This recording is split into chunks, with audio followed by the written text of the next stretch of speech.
In our latest poll, we asked 402 likely Republican caucus-goers in Iowa if they believe that Islam is an inherently violent religion, which leads its followers to violent acts, or, on the other hand, if Islam is an inherently peaceful religion, but there are some who twist its teachings to justify violence. And the survey says, you can see it up there on the big board, 53% of those Iowa Republicans say Islam is inherently peaceful, but 39%, that's a big number, say that it's an inherently violent religion. So, Mark, this presents a complicated picture for Republicans going into a campaign where national security may matter a lot, especially on the Republican side. What are the implications for the 2016ers? Well, that's the Iowa number. I would imagine the national number amongst Republicans who will vote in primaries and caucuses isn't too far off that. Right. Very different from the Democratic number. Sure. It means that... I think 83% of our Democrats said it was inherently peaceful, so really different. Yeah. I mean, I'm interested to see what Republican candidates will say to that. We tried to survey them today but didn't get responses.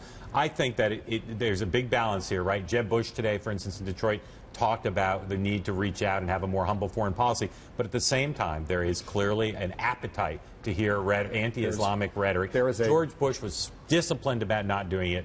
I think some candidates this time will be tempted to do it. This is not going to be a totally satisfying answer, but I got to say, it's clear that there's a lane for hot-eyed anti-Islamic rhetoric, but it's also clear that there's a big mainstream lane. So that's 60-some% is a pretty big number on the other side. I think you can play it either way.